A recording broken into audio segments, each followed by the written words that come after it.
Giridharadhari Jaya Gopijana Vallabha Giridharadhari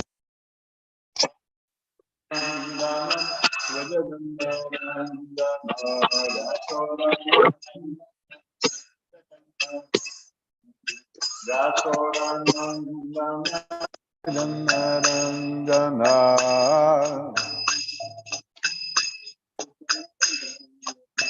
Yamuna Tira Ramachari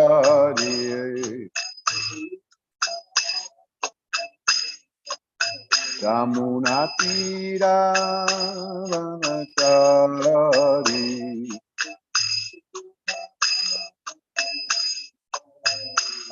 Jaya Radhamadava Kunja Bihari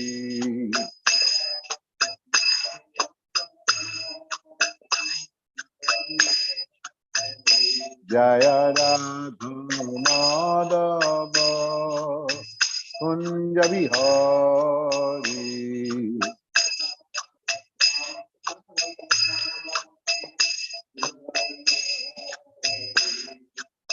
Gopijana Vallabha Giridharadhari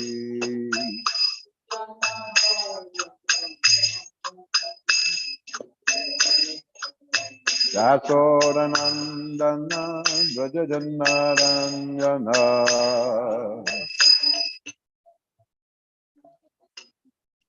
Yasodanandana Brajajanarangana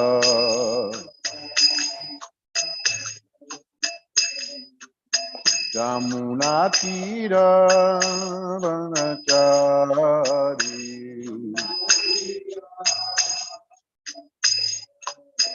Yamunatira Vanachari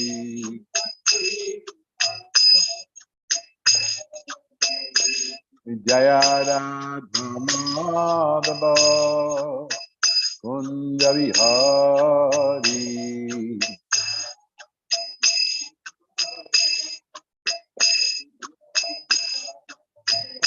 Jaya Gopijana Vallabha Giridharadhari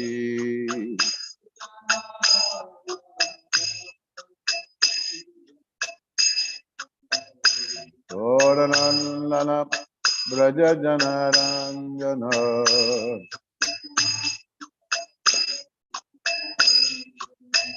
Yamunatira Vanachari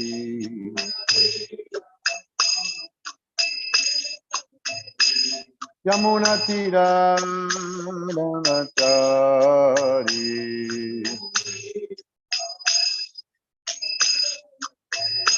Jaya Radhamadava Kunja Bihari Jaya Radhamadava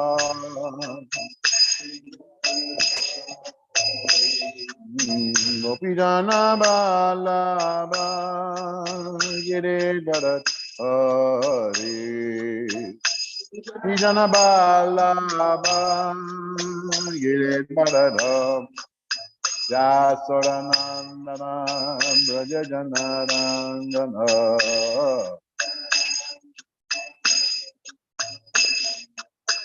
Yamunatira Vanachari Yamunatira Yamunatira Vanachari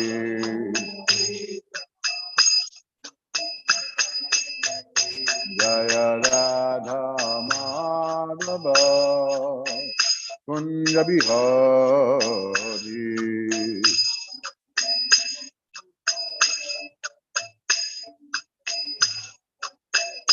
Jaya Radha Giridhari Radha Giridhari Radhe Radha Giridhari Radha Giridhari Radhe Jaya Jagannatha Jaya Jagannatha Jaya Baladevaya Jaya Subhadra Jaya Jagannatha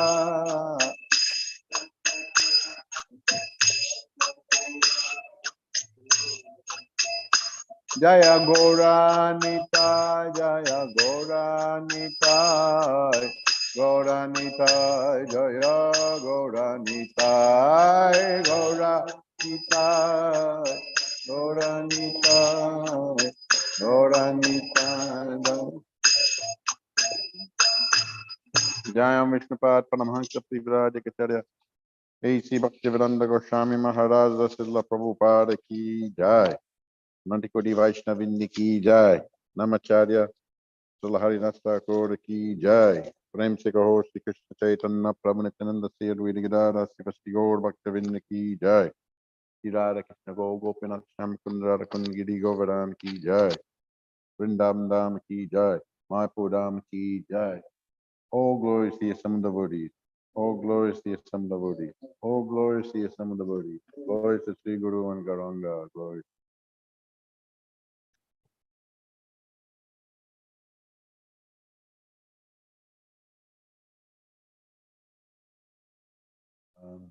Okay. Did we read? Did someone give class yesterday? No? No class. Oh,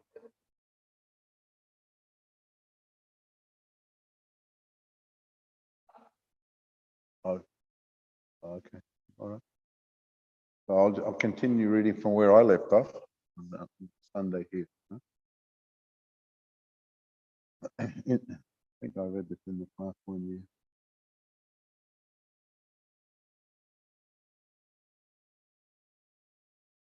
Many Bengali speakers and writers expressed India's drive for independence for art as a spiritual movement. For the nationalists, I read this. I'll read it again. For the nationalists, political emancipation was analogous to the soul's liberation from material bondage. Abai was interested in devotional service to Lord Krishna, the absolute truth, a conviction he had imbibed from his father and maintained since his childhood, whereas Indian independence was a temporary relative truth. But some of the leaders of Swaraj, while admitting that the Vedic scriptures were indeed absolute, asserted that the original glory of Indian culture could not shine forth for the world's benefit until India became free from the stigma of foreign rule. Foreigners, they pointed out, blasphemed and castigated the preeminence of India's culture. So, I read that on Sunday. I think I finished there. It just goes to show the mentality there of first of all, we have to make a material arrangement to be able to properly have our spiritual culture be prominent. So that was the mood here, and certainly this Subhash Chandra Bose, he was a proponent of this type of attitude, and Prabhupada was attracted because of the spiritual content of this mood in that the culture, the spiritual culture of India. But of course, they were saying that the British rulers were suppressing that. The British rulers were suppressing that, and it couldn't, and said many blasphemous things against the Indian culture, the Hindu culture, which was true.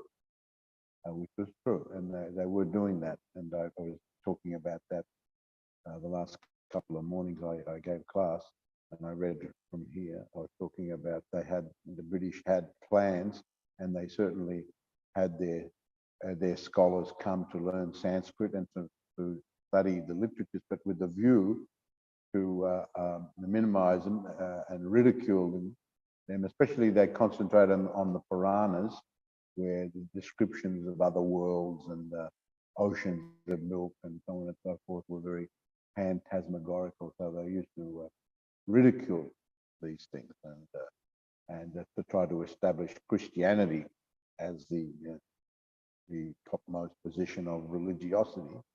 So the attitude here was that this was very intolerable, and this was subjugating the spiritual culture, and to bring the spiritual culture strongly to the forefront, first we needed to be freed from the foreign rule. So this was the mentality. But as I pointed out the other morning, that when Srila Prabhupada met his future to be spiritual master, Srila Bhaktisiddhanta Saraswati Thakur, it was Srila Bhaktisiddhanta Saraswati Thakur that pointed out, no, there's no need for any material arrangement or any manipulation of material arrangement to actually engage in spiritual life and have it come shining forward. There's no need to go to such lengths to free the country, because in the history of India, so many rulers have come and gone, and that will that may continue on. So if we're always absorbed in thoughts of how to remove all these foreign influences and give that more importance than actually the spiritual culture, this is a wrong attitude.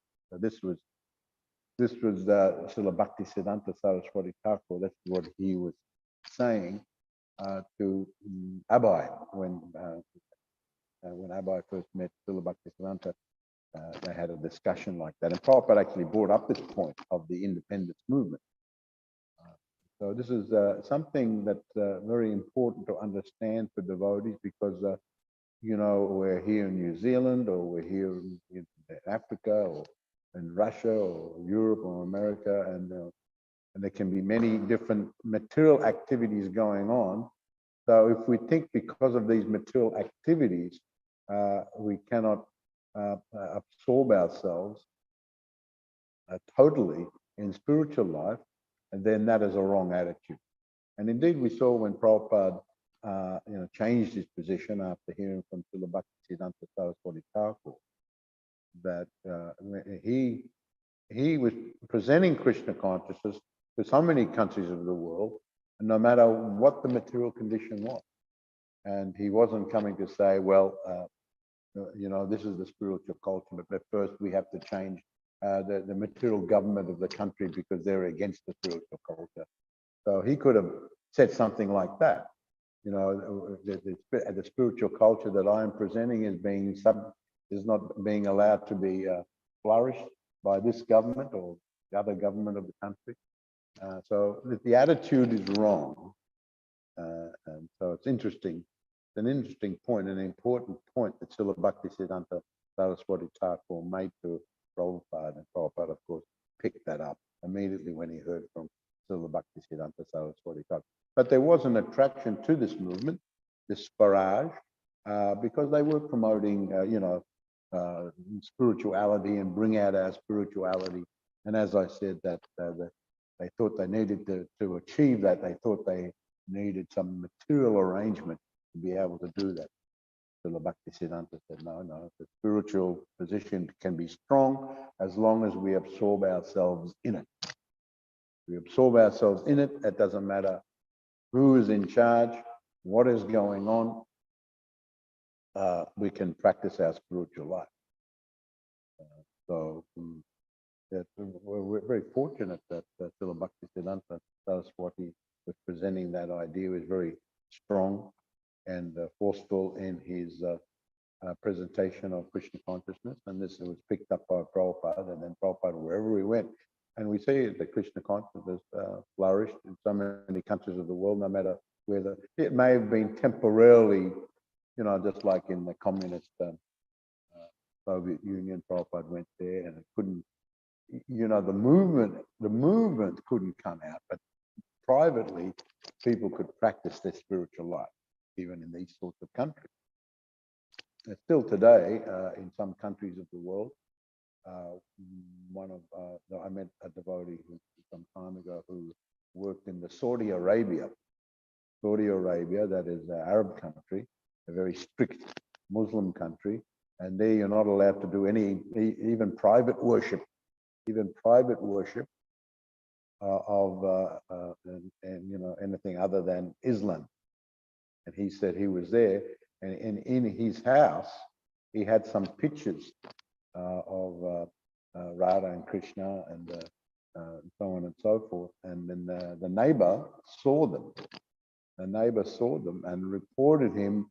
So they've got I think they've got some sort of religious police. So you know, they reported, the neighbor reported him because they saw the pictures, and then the police came. Said, you can't keep pictures like that. You can't, and you can't even bring it in. I don't know. They missed it. You know, he brought it in. He brought those pictures in his luggage, obviously. And, at least in that country, not all the countries are the same, but at least at that time, I'm pretty sure it's still like that. And so they said to him that you have to take them down. We will confiscate those pictures, they said, and if you again do it, you will be deported. You will be deported from this country. So in that country is very strict. But still, these things can be there, and but all right. So you can't have the pictures. Then you can just do privately. You don't have to have any pictures. The Krishna consciousness depends on me. You can just do chanting, and even with the beads, Lord Chaitanya Mahaprabhu would sometimes just chant on his fingers. Hare Krishna, Krishna. Maybe some place you can do that doesn't allow the beads. You can't have the beads. You can't have beads here. Take the beads out.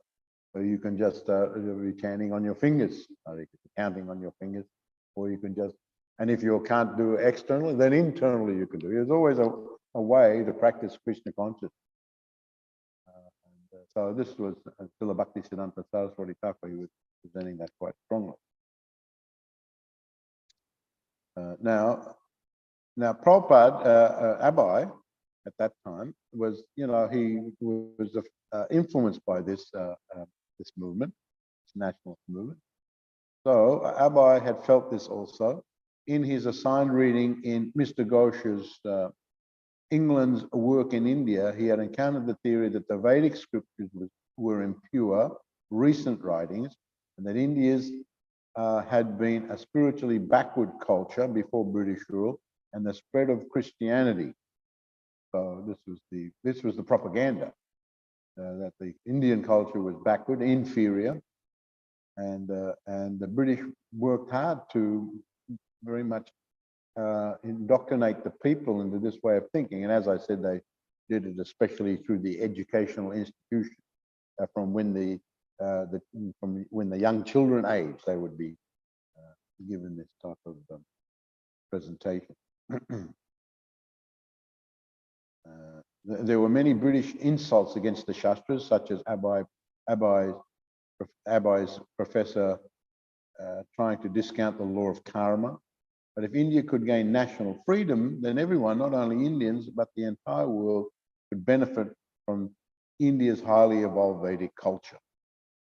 So this was their concept. The call to Swaraj, although covert, attracted virtually all the students, and Abai amongst them. He was especially interested in Gandhi. Gandhi always carried a Bhagavad Gita. He daily read Lord Krishna's holy words and spoke of being guided by the Gita above all books. Gandhi's personal habits were pure. He abstained from intoxication, meat eating, illicit sex. He lived simply like a sadhu, yet he seemed to have more integrity than the begging sadhu Abai had seen so many times. Abai read his speeches and followed his activities. Maybe Gandhi could carry spirituality into the field of action. The Gita's truth, Gandhi proclaimed, belonged in a most prominent place where the Gita not only could be read, but could work for everyone's freedom. And the symbol of that freedom was Swaraj. Gandhi was a big proponent of this. Later, there was a difference of opinion how all this could be achieved. Gandhi was for more the peaceful route, and then Subhash Chandra later on assembled some military force. And that so even within the movement later on, there started to become differences of opinion, and actually a little bit of a split in the methodology. Nationalist sympathies at Scottish Churches College remained underground during Abai's years as a student. It was a prestigious school. A student had to study very seriously to obtain a degree there, and he could then look forward to a fine career. To speak openly against British rule and in favour of independence meant to risk being expelled, to lose education and career. Only the most rebellious would dare. So the students met undercover and listened to the revolutionary leaders. We want Swaraj, we want independence, our own government, our own school. So a little bit of the history there of Prabhupada's involvement in his student days in the Swaraj movement and being impressed by Gandhi.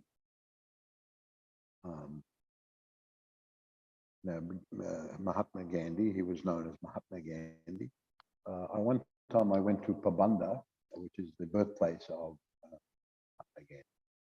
And I was going, you go from Dorka when you go on that road, and you go in many places down south from there. You can stop at Pabanda. Actually, Pabanda is also the birthplace of Sudama Brahmana. Remember Sudama Brahmana in Krishna Lila? Sudama Brahmana went to school with Krishna in the ashram of Sandipani Muni, and that town is now called Pabanda, but previously it was actually called Sudama Puri. And actually, when you go there, there is actually a temple pretty much in the middle of the city dedicated to Sudama Brahmana. And when you go, there's a deity of Sudama Brahmana in the temple. Actually, I went there with Kalasambara. He was with me that time. And so we went and saw the temple of Sudama Brahmana, that we call Sudama Puri at town. But later on, Pabanda. And then we also went to see the home of Mahatma Gandhi. There's a little bit of museum there that's maintained by the central government. And they have a museum you can go through and see the life of Mahatma Gandhi, all the different historical aspects to it, and very interesting. But here it said that he was lived like a sadhu, very simply, and he was very strict in his personal habits. So, and he read Bhagavad Gita, and so that type of thing impressed Prabhupada, and he actually became a follower of Gandhi because of Gandhi's character and actually his presentation. But later on, we see after he met Srila Bhaktisiddhanta Saraswati Thakur, Prabhupada's attitude changed somewhat. All right, we'll read now from the Srimad Bhagavatam. Om Namo Bhagavate Vasudevaya.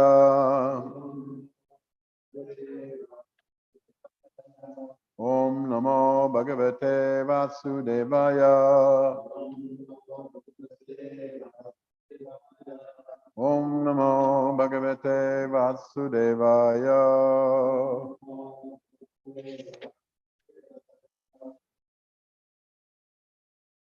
So, there wasn't Bhagavatam class yesterday. Mataji has written number 5, you put? Huh? Oh no, 6.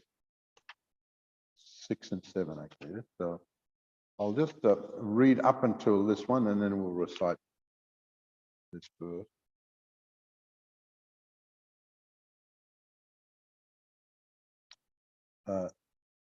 Evam sabhagavan bhainya kapito guna karma bhi chandayam asatan kamai patipuja bimandyacha.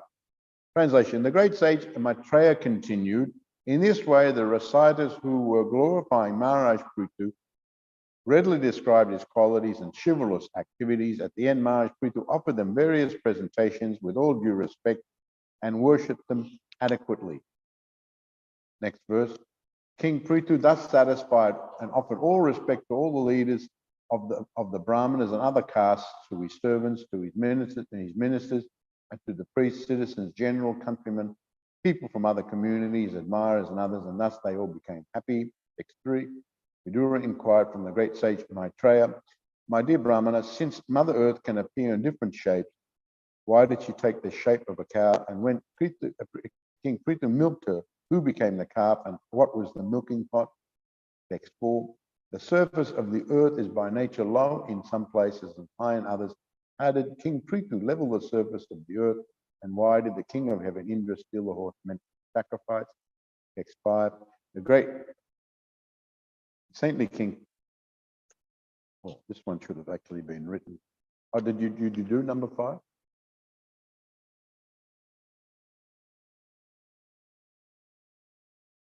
This one has a big purport, number 5.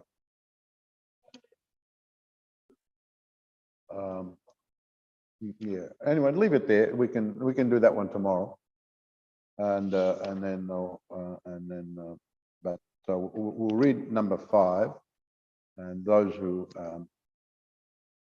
you can follow if you've got your phones or whatever, you can follow it. I'll just read it for today. Text 5. Asanat Kumarat Bhagavato Brahman Brahma Vid Uttamat Labhagyanam Savigyanam Raja Shikam Gatim Gata. Translation. The great saintly king Maharaj Prithu received knowledge from Sanat Kumar, who was the greatest Vedic scholar. After receiving knowledge to be applied practically in his life, how did the saintly king attain his desired destination? Purport. There are 4 Vaishnava Sampradayas, systems of disciplic succession. One Sampradaya comes from Lord Brahma, one from the goddess of fortune, one from the Kumaras headed by Sanat Kumara, and one from Lord Shiva. These 4 systems of disciplic succession are still going on. As King Prithu has illustrated, one who is serious about receiving transcendental Vedic knowledge must accept a guru, a spirit or spiritual master, in one of these 4 disciplic succession. It is said that unless one accepts a mantra from one of these sampradayas, the so-called mantra will not act in Kali Yuga. Many sampradayas have sprung up without authority, and they are misleading the people by giving unauthorized mantras. The rascals of these so-called sampradayas do not observe the Vedic rules and regulations, although they are addicted to all kinds of sinful activities. They still offer the people mantras and thus mislead them. Intelligent persons, however, know that such mantras will never be successful, and as such, they never patronize such upstart spiritual groups. People should be very careful of these nonsensical sampradayas. To get some facility for sense gratification, unfortunate people in this age receive mantras from these so-called sampradayas. Prithu Maharaj, however, showed by his example that one should receive knowledge from a bona fide sampradaya. Therefore, Maharaj Prithu accepted Sanat Kumar as his spiritual master.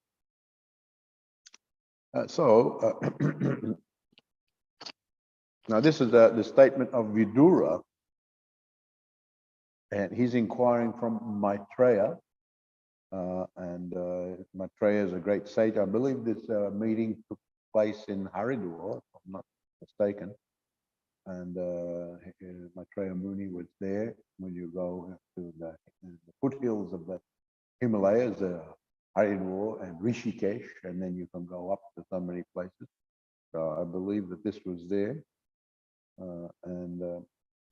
So Maitreya took the position of the guru instructing the disciple, even though Vidura was himself already very advanced.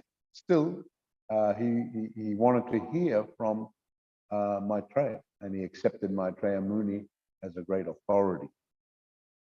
We see here with Prithu Maharaj, when he was glorified, he was the king. Prithu Maharaj and his wife Archie, Queen Archie, and King Prithu, very exalted. They, as I've been mentioned, Shakti Vaishnavata, given the Shakti by the Supreme Personality of Godhead to rule the world, and so Maharaj Prithu was very, very powerful. So many wonderful statements were made by the suttas and the Magadas and so on. And so when they finished their glorification, then King Prithu offered all respects to everyone, to all the leaders, to the brahmanas, to his ministers, to the priests, everyone. So there was a reciprocation. You know, they offered him a praise, and then he also respected them and presented them with so many gifts in charity. This is this is a nice reciprocation. Is that if one remains very humble, then actually any glorification they accept on behalf of the Supreme Personality of God. So Prabhupada was very,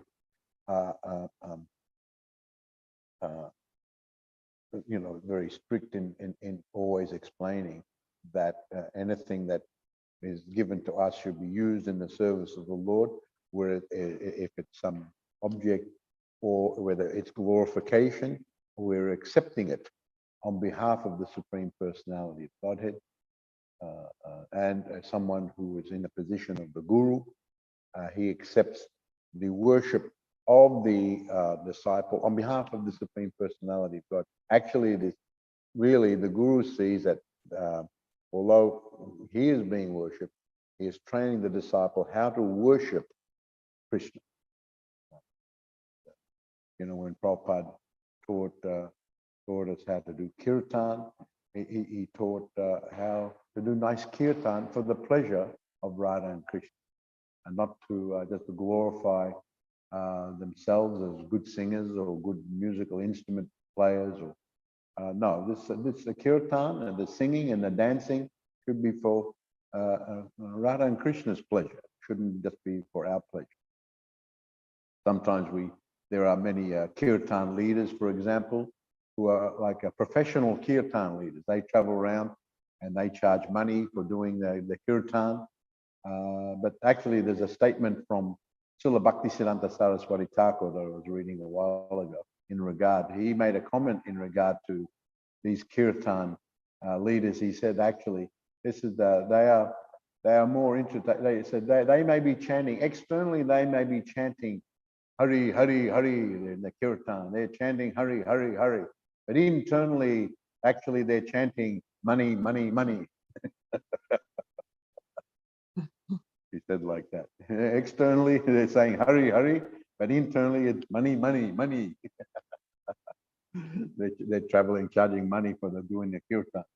He said this is not very pure devotional doing devotional service and doing the kirtan. Actually, I remember one time some devotees in Mayapur when the festival, all the devotees came from all over the world. This was right back in the 70s. And someone, I don't know who exactly, but someone thought that let's do kirtan. Let's have a competition of the kirtan. And the competition, we can have the devotees coming from the different countries, and they can do the kirtan on the pandal. And we can have the panel. We can say which country has the best kirtan. Which country has the best kirtan?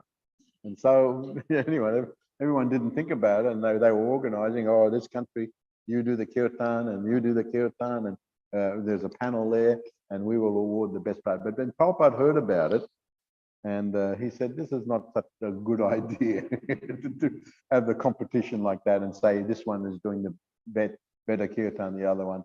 And he said that the kirtan is not some external show. It is internal offering to the Supreme Personality of Godhead. And so he actually sent a message down, stop this. Stop this activity. So then we just stopped it. It was just all of a sudden, that was it. And no more kirtan competition on the stage. Prabhupada sent the word down, no, stop that. We don't want kirtan like that. And so Srila Bhaktisiddhanta was very, his mood on the kirtan, he said that it doesn't matter, the very high devotee, he is not, he just takes pleasure in the kirtan itself, just the chanting of the names of Krishna, Radha and Krishna, Hare Krishna, and so on and so forth. It doesn't matter if there's any musical instrument. It doesn't matter if the singing is good or not good. It is melodious or not melodious. For the very pure devotee, he takes great, especially if someone who is leading the kirtan is a very high exalted devotee, whether he can sing nicely or not is of no consequence with that. Also the exalted devotee. You know, when Lord Chaitanya, before he went to Jagannath Puri, he was in Navadvip, and they had those kirtans, night in the nocturnal, the house of Srivas Thakur. They would all go inside and chant all through the night. Lord Chaitanya closed the doors of the house. He had the doors closed because he wanted only devotees doing the kirtan who are very high in the consciousness. So everyone there can, you know, take great pleasure at doing such a nice high kirtan for the pleasure of the Lord. You wouldn't allow any outsiders to come in unless they spoil the consciousness of the kirtan. You see, so we can see in the example of Lord Chaitanya Mahaprabhu and when he was in Navadvip. So kirtan should be seen in that way. So the kirtan is just one aspect, whether it's a cooking, Prabhupada taught how to do the nice. Now he was very demanding in the standard of the offering to Radha and Krishna. And he always said you have to cook first class. You use this word a lot, first class. You cook first class for the deity. I was there a few times when, you know, when someone brought some prashadam and then, you know, he took a puri one time and said, "What's this?" And he banged it on the side of his plate. He said, "That's a puri, Prabhupada. So this is not a." Then one time there was some chapati and he was pulling on it. "What is this?" It's like rubber. It is not puffed also. Prabhupada, you know, there's the electric oven downstairs. We couldn't get it to puff. So no, I'll show you. So then he went down and showed, even on the electric oven, how to puff the chapati. And then he showed how to make the puri. So Prabhupada actually taught in the beginning, and we read in the Leela Amrita that how in the beginning Prabhupada himself cooked the feasts and also served out the feasts, right? You know, all nice, very nice. He was a very good cook. Very Prabhupada, a very good cook. I mean, I never had anything directly cooked by Prabhupada, but you know, the early devotees tell me that you know, they were fortunate to have Prabhupada who cooked directly, and they were able to have that prashadam. So he wanted everything first class, but for offering to Krishna, or offering to Krishna. So this is the mentality. Prithu Maharaj took the glorification and accepted it as an offering to the Lord, and then he reciprocated and glorified those who were glorifying him, and gave in charity to them. And he gave and to all of them.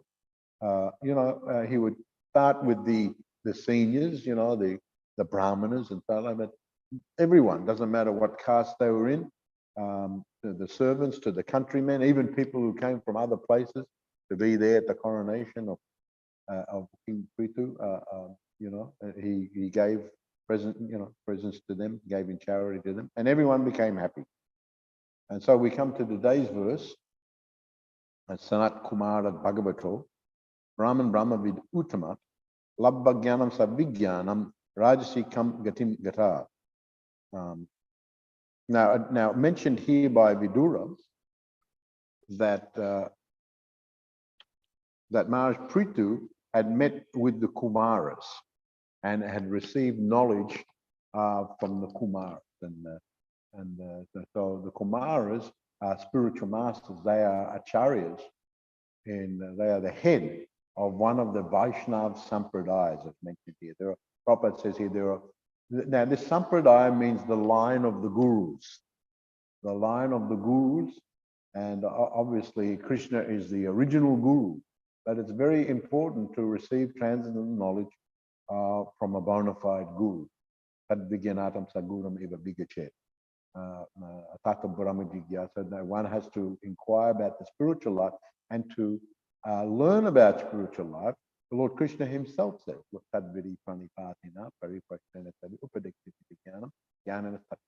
you want to understand the truth, approach the spiritual master. Inquire from him submissively and render service unto him.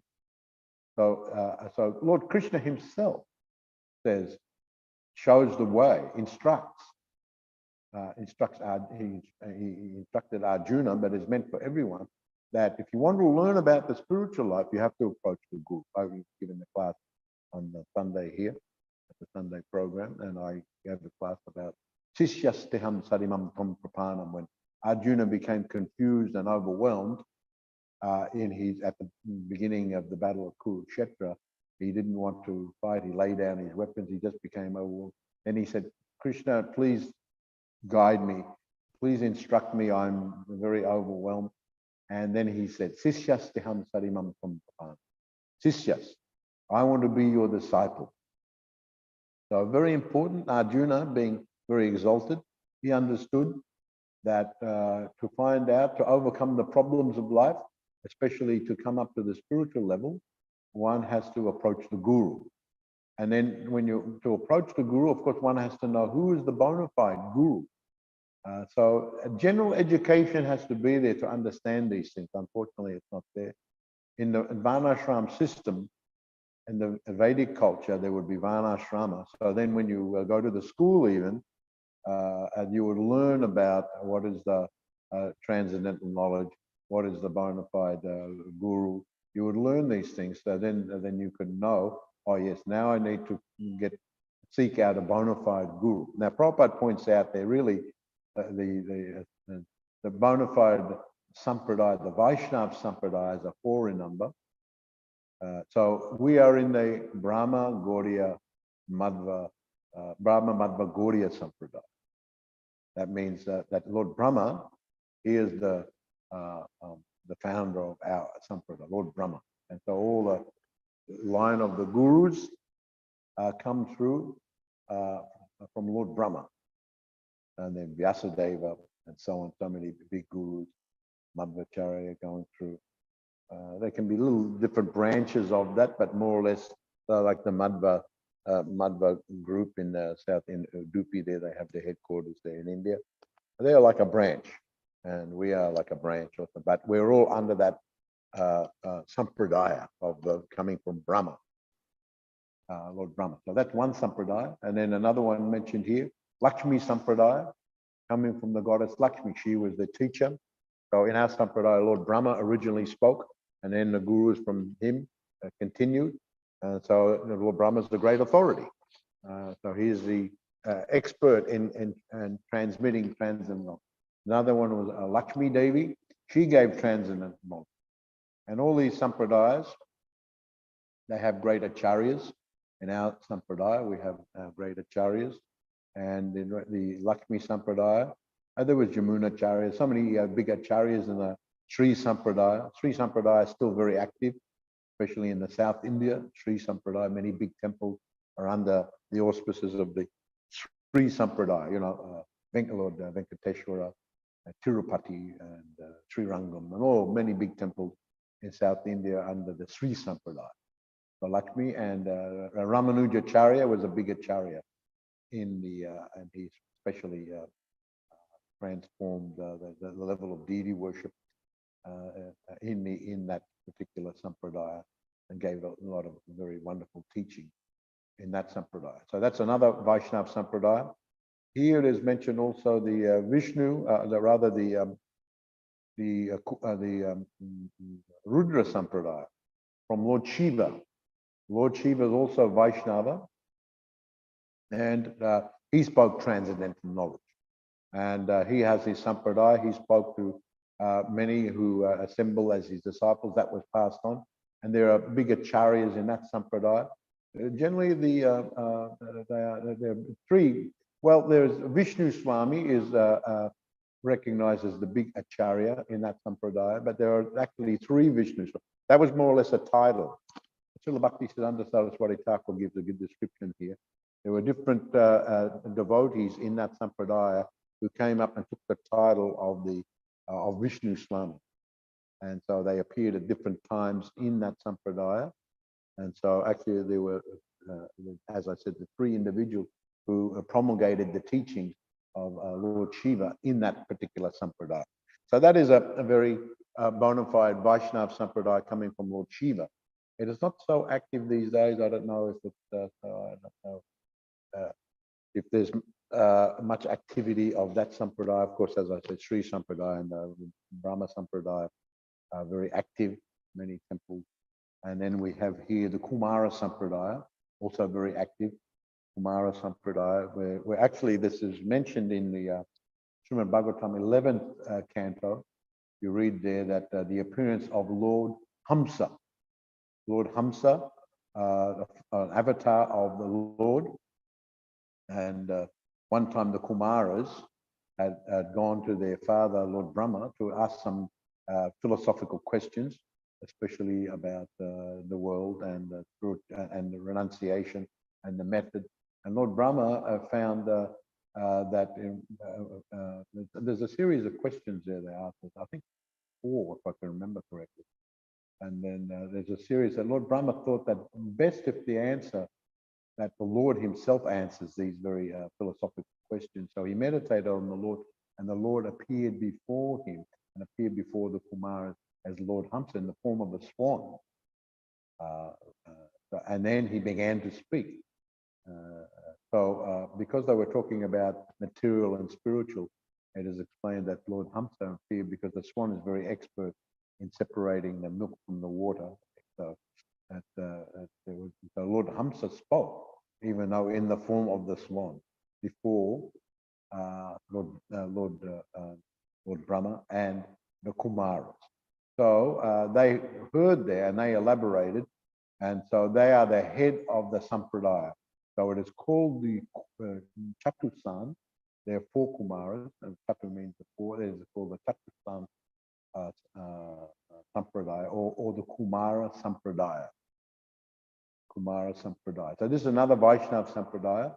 And of course, the bigger charya in the Kumara Sampradaya is Nimbakacharya. Nimbakacharya. That Sampradaya is a little bit active, quite active, especially around Vrindavan, Govardhan area, and other places. So they are somewhere. Vallabhacharya was in that Sampradaya in the time of Lord Chaitanya. And so Nimbakacharya, very interesting. He came in a Brahmin family. It was about maybe 1,000 years ago. And he was a great devotee. One time he went to Bilvapaksha, which was around the Nabadweep area. And he, with some other Brahmanas, were worshipping Lord Shiva and offering bale leaves and so on and so forth. And Lord Shiva appeared to him and said that you have to I'm very pleased by your worship, but please go and take further instruction from the 4 Kumaras who are nearby here in this forest. They were in a forest, and they're nearby here in the forest. Please go there and take instruction. You'll be able to find them just by their effulgence and their presence. So Nimbaka, actually, he was known as, there's a whole story about Nimbaka, how he became known. He once defeated someone in, there's a story about he defeated a Jain scholar in debate. And then at the end, he invited him for dinner. But then that scholar made an excuse. No, I don't take dinner after the sun goes down. So then Nimbaka, he somehow by his mystic power, he made the sun shine come up. And so Aka means sun. And that sun was seen to come up behind a neem tree. And so the sun came up behind the neem tree, and the sun being Aka. And so from that time, he was known as a Nimbaka.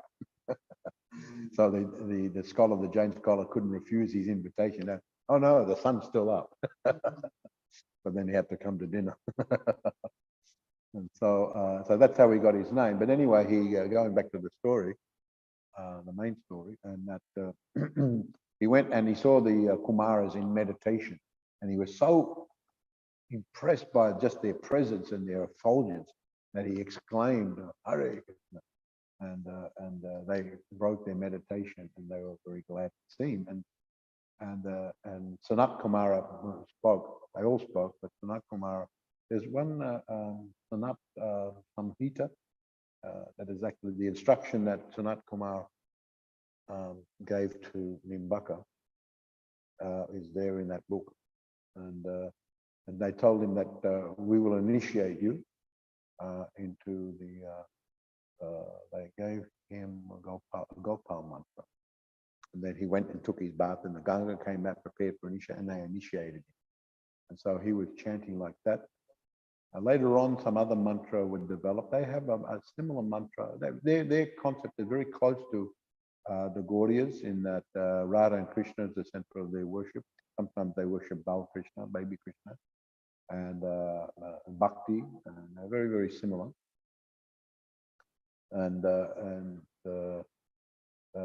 So he would chant, and later on now that it's quite popular. Their main one of their main mantras is they have a similar mantra to the Hare Krishna mantra. How does it go? Oh, they go Radhe Krishna, Radhe Krishna, Krishna Krishna, Radhe Radhe, Sham Krishna, Sham Krishna, Krishna Krishna, Sham Sham, Radhe Radhe.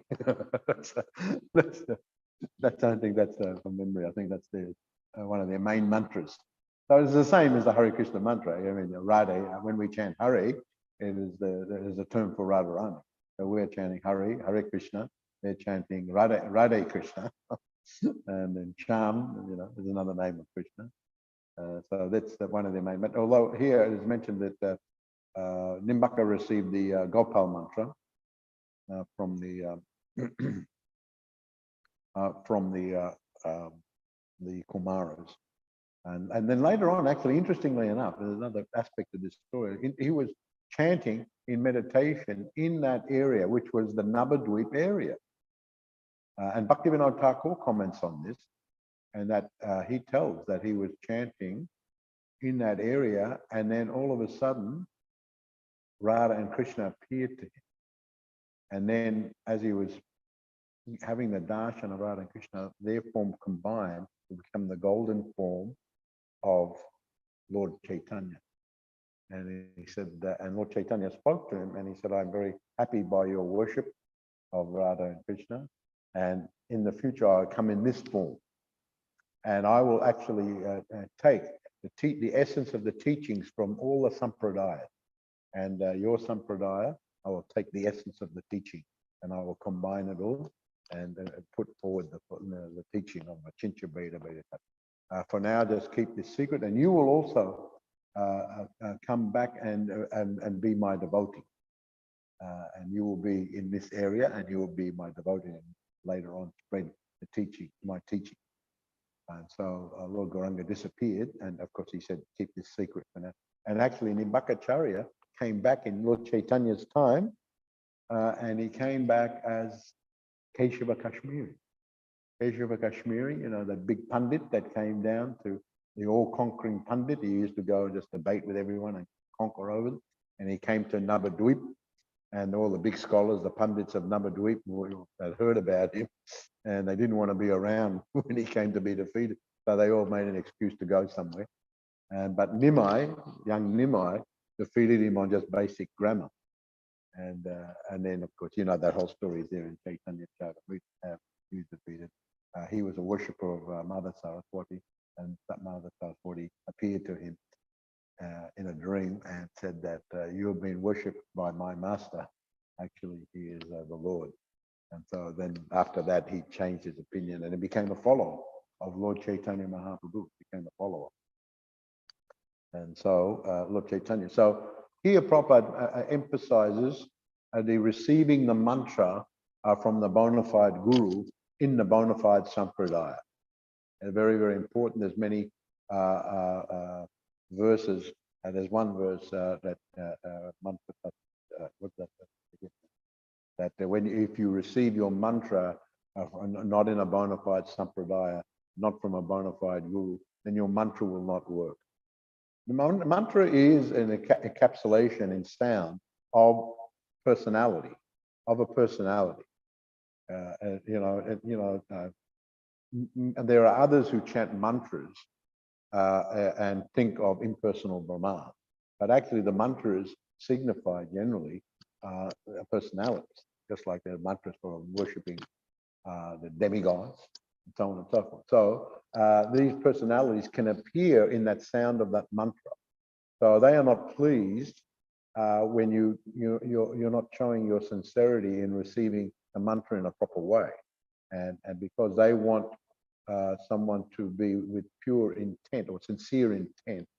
And Prabhupada actually points out someone might get a mantra just to do better in material life. You know, chant. Some of the gurus come and say chant this mantra and you'll become very rich, or you'll achieve a good result in the work, and you just chant this mantra, and you'll do so well. So that is not the purpose of mantra. If you want to do well in the business, go to some business consultant.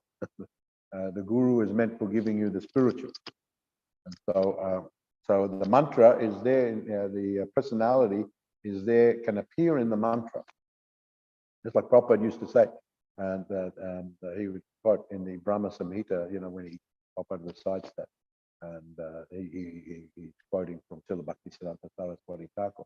When you chant very nicely, then Krishna can be dancing on your tongue. So when someone is very advanced and they're chanting, Krishna is very much manifesting in that mantra. And when they receive from the guru, Krishna is very much manifest in that mantra.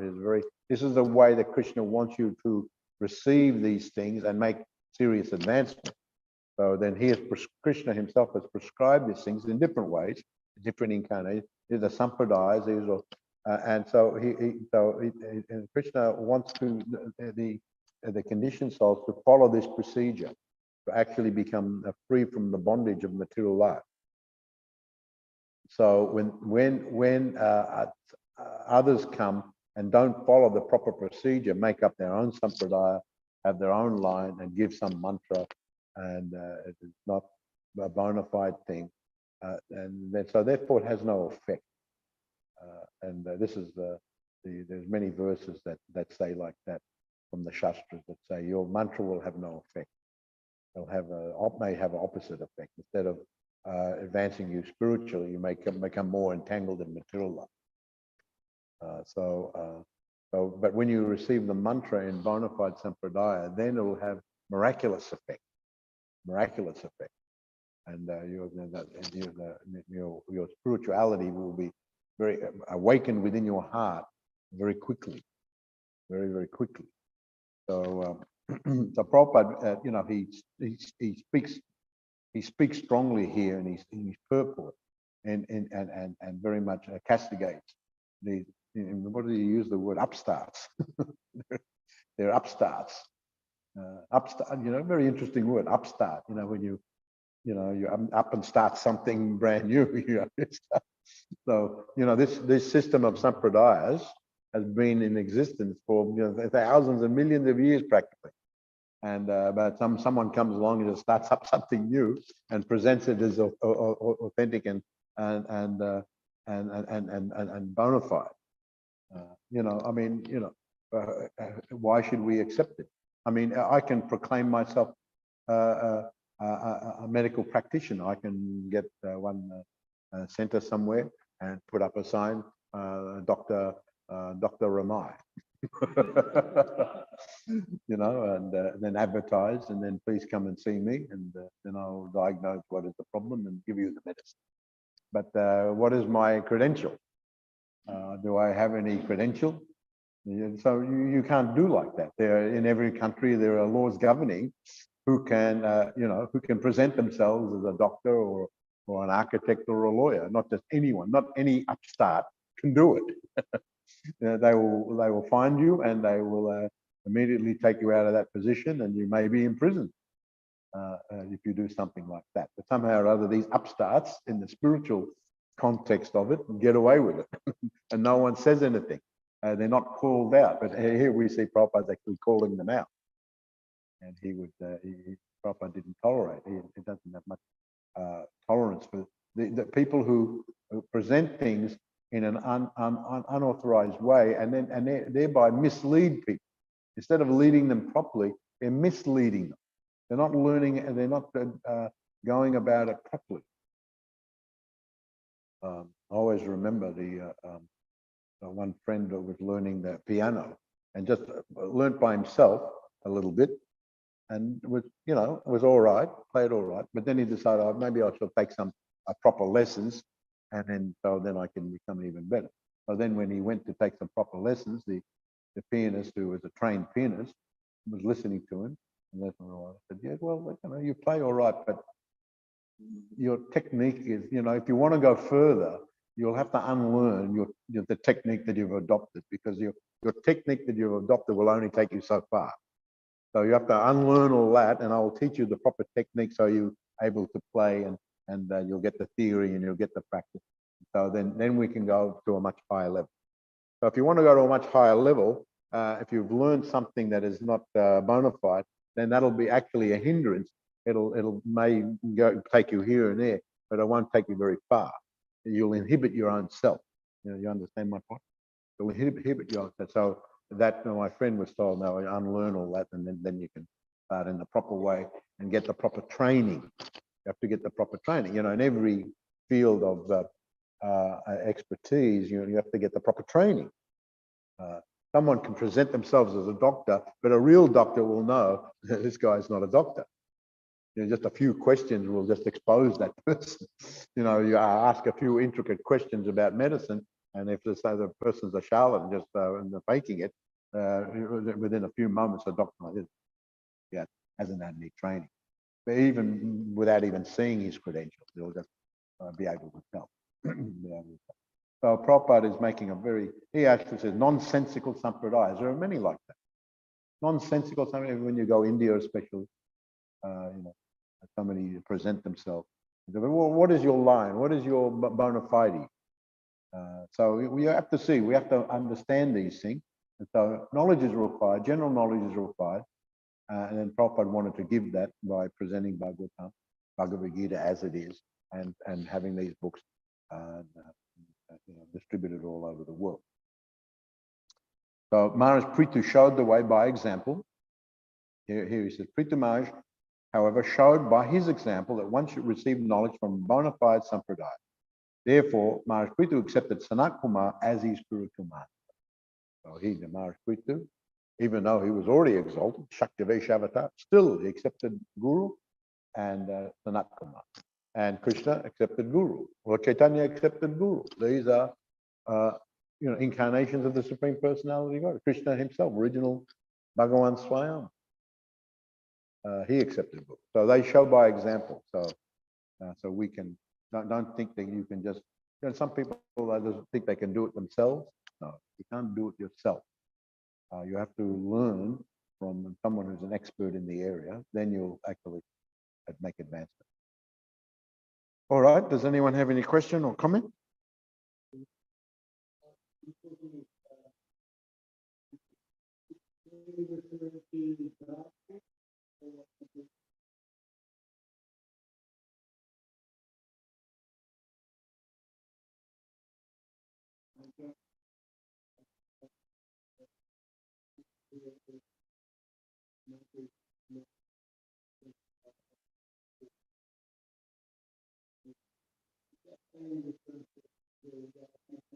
In the Gayatri mantra?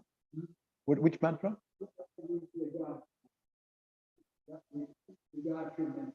Yeah. What about the Gayatri mantra?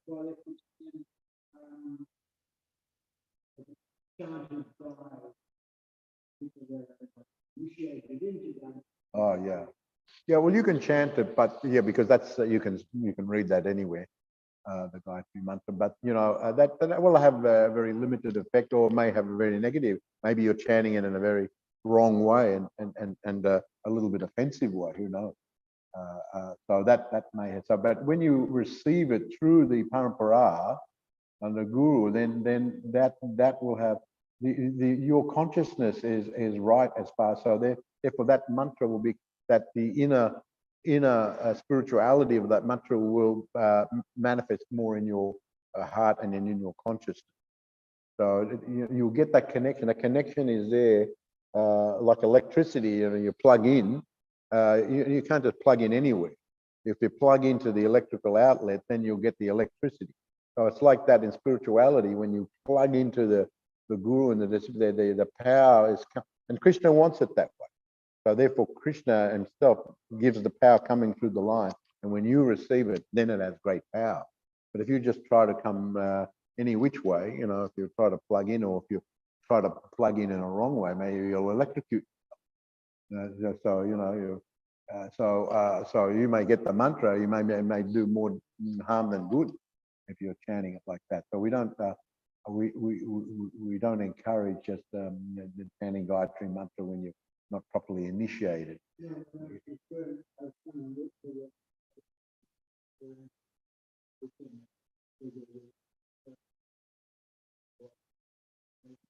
Well, any bona fide mantra, yeah, any bona fide mantra. Prabhupada, unless one accepts a mantra from one of these sampradaya, he doesn't say which particular mantra. He says a mantra, because as I said, you know, in the Kumara sampradaya, they have a different mantra. You know, every sampradaya will have different, and even in that sampradaya, just like the Nimbakacharya received the Gopal mantra, but later on another mantra was presented by they chant this Radhe Krishna, like that. So, but it's presented by their gurus, and so it's in the line of the sampradaya. So any mantra, any bona fide mantra. I mean, some people just make up mantras. Yeah, that's another. You know, they know a bit of Sanskrit, they make up a mantra. You have to get the bona fide mantra, because all the rasas are in there. You don't want rasa buses going on in your mantra. You know, you may make something up that's not actually reflective of the reality of the spiritual world, you know. So then you may make it up. You may know some Sanskrit, you put it together, but there are subtleties. There are subtleties in these mantras and in the whole concept of spirituality. So your mantra may be right off there, and so that's not recommended either. Just making up your own mantra. Take the mantras from the authorities and receive them from the authorities in proper diksha, and then the effect will be very powerful, very, very powerful. So anyone who chants the mantras in another way, there may be some effect, or there may be some bad effect if they're being offensive. But that's kind of very more superficial. What we're talking about is to make serious advancement. For the serious students, those who want to be serious, then they take the mantras in this way. All right. Yes.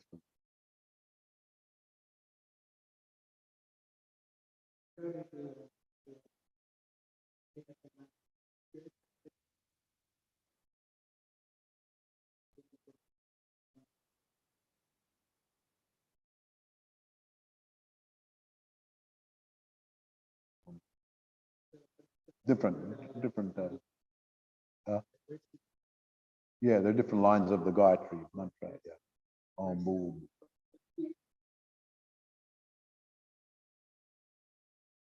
Oh yeah.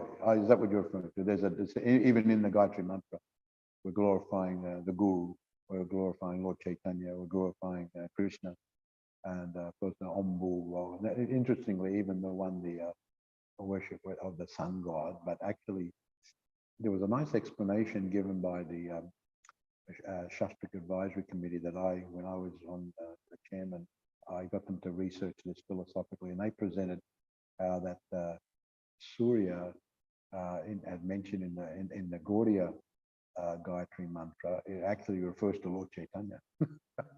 They gave an explanation based on the Acharya's commentaries of that first line of the Gayatri mantra, that Brahma Gayatri. So it's very interesting, presentation that. Because there's the Vedic Brahma Gayatri, and then there's the Vaishnava Vedic Gayatri. And anyway, that's a whole other discussion. That's quite involved. But that was a good, they've written a whole work on it. So we all read that. Very interesting. All right. Jai Srila Prabhupada ki Jai. Go Premanandi Hari Hari Bo.